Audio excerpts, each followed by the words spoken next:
ne va pas faire une étude de la fin des temps. Amen. On le fera en temps opportun.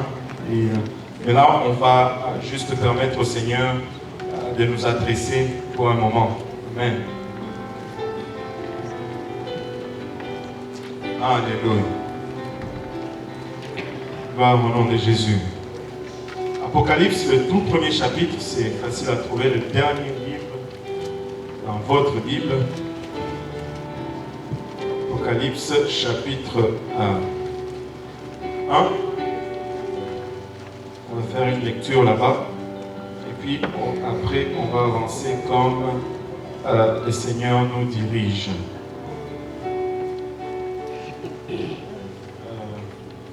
Je dois retrouver tous mes bouts de papier. Je suis retourné au papier. Comme quoi. Alléluia. Chapitre 1, on va lire à partir du verset 9. On va aller jusqu'au verset 20. Et on va laisser le Seigneur nous parler. Apocalypse chapitre 1, verset 9. Si vous l'avez trouvé, dites Amen.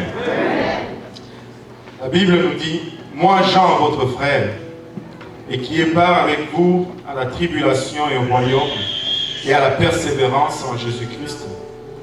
J'étais dans l'île appelée Patmos à cause de la parole de Dieu et du témoignage de Jésus.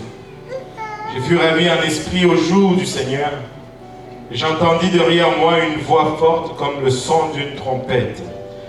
Et cette voix disait, je suis l'alpha et l'oméga, le premier et le dernier. Ce que tu vois, écris-les dans un livre, et envoie-les aux 7 églises, à Éphèse, à Smyrne, à Pergame, à Thyatire, à Sardes, à Philadelphie et à Laodicée. Je me retournai pour connaître quelle était la voix qui me parlait, et après m'être retourné, je vis 7 chandeliers d'or. Au milieu des 7 chandeliers, quelqu'un qui ressemblait au Fils de l'homme, vêtu d'une longue robe et ayant une ceinture d'or sur la poitrine. Sa tête et ses cheveux étaient blancs comme de la laine blanche, comme de la neige. Ses yeux étaient comme une flamme de feu. Ses pieds étaient semblables à de l'airain ardent, comme s'il eût été embrasé dans une fournaise, et sa voix était comme le bruit de grandes eaux. Il avait dans sa main droite 7 étoiles, et de sa bouche sortait une épée aiguë à 2 tranchants, et son visage était comme le soleil lorsqu'il brille dans sa force. Quand je le vis, je tombais à ses pieds comme mort. Il posa sur moi sa main droite en disant, ne crains point, je suis le premier et le dernier, et le vivant. J'étais mort, et voici je suis vivant au siècle des siècles. Amen. Je tiens le clé de la mort et du séjour des morts. Écris donc ces choses que tu as vues, et celles qui sont, et celles qui doivent arriver après elles. Le mystère de cette étoile que tu as vue dans ma main droite et des 7 chandeliers d'or. Les 7 étoiles sont les anges des 7 églises, et les 7 chandeliers sont les 7 esprits. Et par la suite, il y a les détails des 7 lettres. Mais on va prier et demander l'aide du Seigneur aujourd'hui. Prions tous ensemble.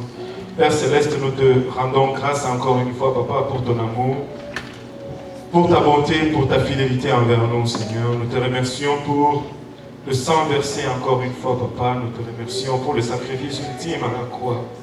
Parce que nous reconnaissons, Papa, notre état, Papa, inapte, Papa, notre faiblesse, Seigneur Jésus-Christ. En tant qu'homme naturel, nous ne pouvons saisir les choses spirituelles. Elles sont folies pour nous, sans ton aide, Papa, et nous dépassent. C'est pourquoi nous venons humblement, Seigneur, demander d'abord que tu nous couvres au moyen de ton sang, Papa, et que ta miséricorde soit renouvelée pour chacun de nous ici présents. Papa, que ton onction, Papa, nous aide maintenant, moi, à donner ces oracles sans crainte, ni faveur, ni hésitation. Et nous tous ensemble à les recevoir, Seigneur, et que cette parole produise en nous des fruits dignes de repentance et dignes de la vie éternelle. Et en ton nom précieux, nous te prions. Dans le nom de Jésus, nous disons tous au nom de Jésus. Amen. Alléluia. Juste avant de nous asseoir, pouvons-nous battre nos mains pour le Seigneur.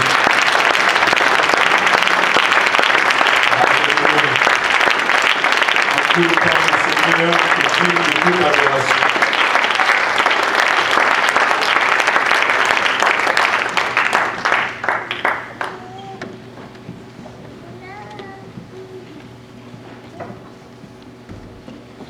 Alléluia. Jean, était un apôtre de Jésus-Christ. Il se dénomme dans ses évangiles comme étant l'apôtre que Jésus aimait. Il était très proche du Seigneur. Et très souvent, quand on voit le Seigneur aller faire des choses restreintes dans lesquelles il excluait même la plupart des apôtres, en général, Jean était toujours là. Quand il prenait 2 apôtres, il y avait Jean avec lui. Jean était très proche du Seigneur. Il a écrit l'évangile de Jean, il a écrit le livre d'Apocalypse, il a écrit probablement les 3 épîtres, 1 Jean, 2 Jean et 3 Jean. Ça devient vraiment l'apôtre par excellence à l'Église. Quand nous regardons les 4 évangiles qui ont été écrits, Matthieu, Marc, Luc et Jean, nous voyons qu'il y a des destinataires différents. Matthieu a été écrit aux Juifs.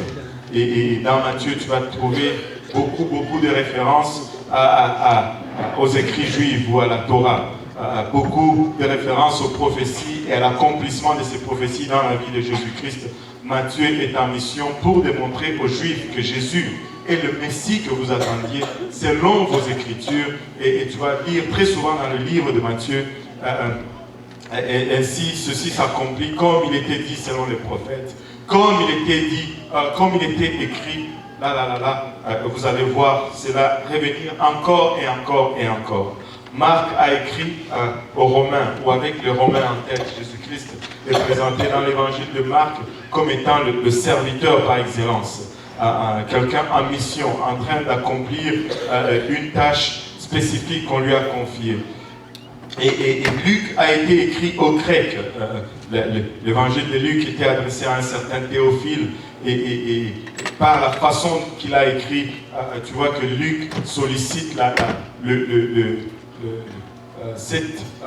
ces désirs grecs de l'excellence, de la connaissance. On dit du livre de Luc que c'est le plus beau livre qui ait été écrit.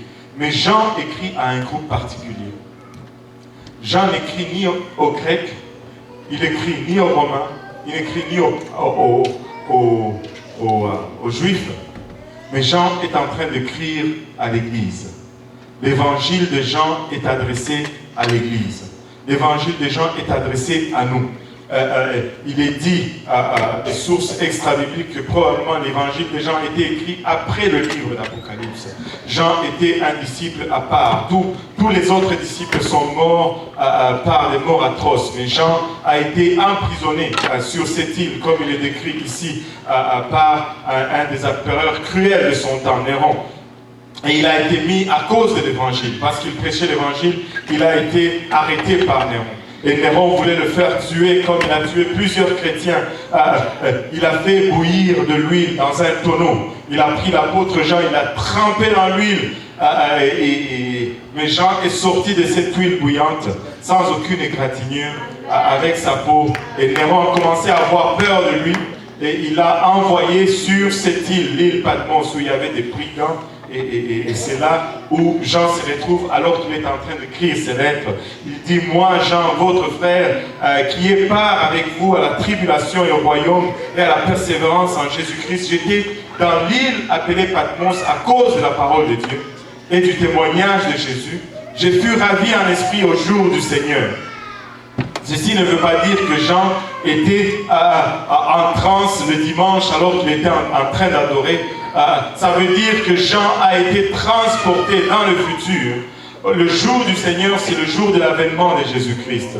Le jour que Jésus va revenir. Jean a été transporté en esprit pour voir des choses qui allaient venir dans le temps. Et j'entendis, il dit, j'entendis derrière moi une voix forte comme le son d'une trompette qui disait, je suis l'alpha et l'oméga, le premier et le dernier. Ce que tu vois, écris-les dans un livre et envoie-les aux 7 églises, à Éphèse, à Smyrne, et il nomme toutes les églises. La voix qui lui parle, il lui dit, s'identifie d'abord. Il veut que Jean sache qui est en train de lui parler. Je suis l'alpha et je suis l'oméga. Écoutez, il n'y a qu'un seul alpha, il n'y a qu'un seul oméga. Parce que hors de lui, ça n'existe pas.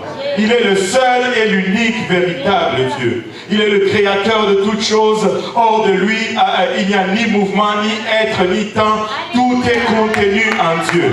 Il est le seul alpha et il est le seul oméga. Il est le créateur de toutes choses. Dieu n'a pas d'aide de personne. Dieu est seul. Il joue seul dans sa ligue. Il est incomparable. Il n'y en a qu'un seul. Il n'y a pas deux alpha et il n'y a pas deux oméga. Et il continue en disant, je m'ai tourné pour connaître quelle était la voix qui me parlait. Et après m'être retourné, je vis 7 chandeliers. Et Jean voit 7 chandeliers.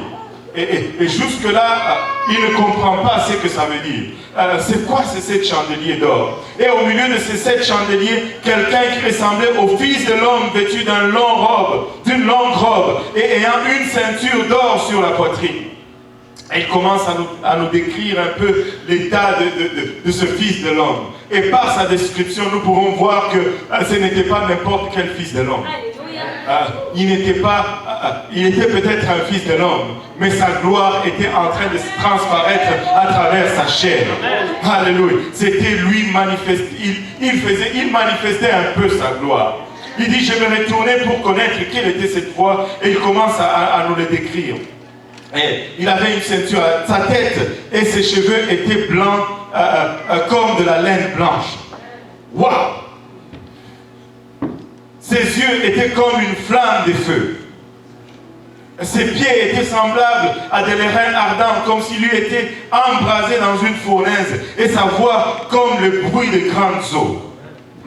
Il avait dans sa main droite 7 étoiles. Quelqu'un qui peut avoir 7 étoiles dans sa main droite.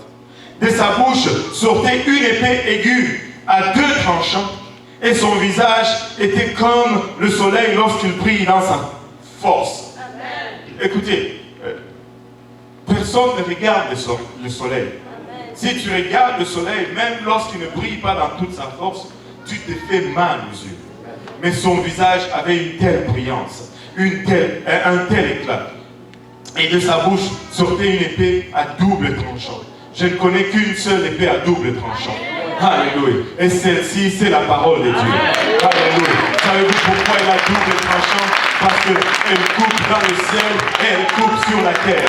Alléluia. C'est qu'on coupe sur la terre, c'est coupé aussi dans le ciel. C'est pourquoi elle a double tranchant. Alléluia. Et Jean nous dit, quand je le vis, je tombais à ses pieds comme mort. Et je mets au défi n'importe qui ici. S'il se trouvait en présence d'une telle créature, quelle sera ta réaction? Tu ne vas pas être là. Tu vas trembler. Tu vas dire, qu'est-ce que c'est? Et quand je le vis, je tombais à ses pieds comme mort. La chair tremble devant la gloire de Dieu. Dans la présence de Dieu, la chair meurt. Et il posa sur moi sa main droite en disant, ne crains point. Ne crains point. Je suis le premier et le dernier. Il nous le dit encore, je suis le premier et le dernier. Et le vivant. Là, il nous révèle encore un peu plus son identité. J'étais mort. Et voici, je suis vivant au siècle des siècles. Laissez-moi vous dire, ce n'est pas Lazare. Certains vont dire, oh, Lazare est aussi ressuscité. Ce n'est pas Lazare. Il n'y a qu'un seul qui est mort et qui est sorti de la tombe. La tombe n'a pas pu le digérer. La tombe n'a pas pu le contenir. Alléluia. Il n'y en a